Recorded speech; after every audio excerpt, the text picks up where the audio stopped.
मंगल ग्रह के बर्फीले हिस्से में एलियन का जीवन संभव माना जा रहा है। वैज्ञानिकों का अनुमान है कि मंगल ग्रह के आइस कैप यानी कि बर्फ की चादर के नीचे जीवन होना चाहिए। साइंटिस्ट ये मानते हैं कि वहां पर फोटोसिंथेसिस जैसी प्रक्रिया हो रही होगी, लेकिन सूखे बर्फ की चादर के नीचे एक नई स्टडी में यह खुलासा हुआ।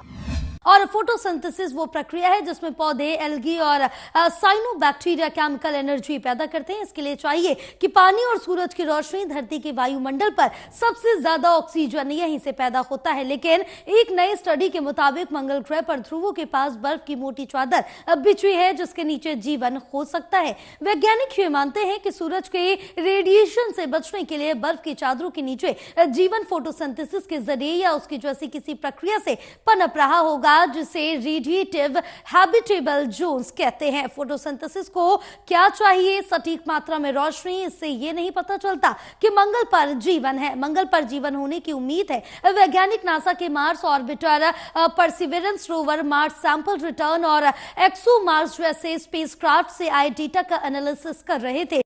वैज्ञानिकों की ये हाइपोथेसिस इन स्पेसक्राफ्ट से मिले डेटा के आधार पर बनाई गई। इसकी पुष्टि तो मंगल ग्रह पर जाकर बर्फ के नीचे जांच करने से ही होगी। नासा जेट प्रोपल्शन लेबोरेटरी के शोधकर्ता ने बताया है कि हम ये नहीं कह रहे कि हमने मंगल पर जीवन खोज लिया, लेकिन ये हमारा मानना है कि मंगल ग्रह के धूल वाले सूखे बर्फीले चादरों के नीचे जीवन होने की संभावना है। भविष्य में इसकी जांच हो सकती है। धरती और मंगल ग्रह हैबिटेबल जोन में आते, यानी कि सूरज से इनकी दूरी इतनी है कि यहां पर जीवन अच्छे से पनप सकता है। पृथ्वी इस बात का सबूत है। तापमान इतना सही रहता है कि ग्रह पर पानी भी हो सकता है। धरती पर तो है तरल पानी का समंदर, मंगल ग्रह सूखा है, ज्यादातर हिस्सा लाल और ड्राई है। मंगल ग्रह पर गए ज्यादातर स्पेसक्राफ्ट जैसे क्यूरोसिटी, परसिवरेंस रोवर ने वहां सूखी नदियों के बेसिन, झीलें, नदियों का शाखाएं देखी है और हो सकता है कि करोड़ों साल पहले कभी वहां पानी रहा होगा। इस बात की पुष्टि तो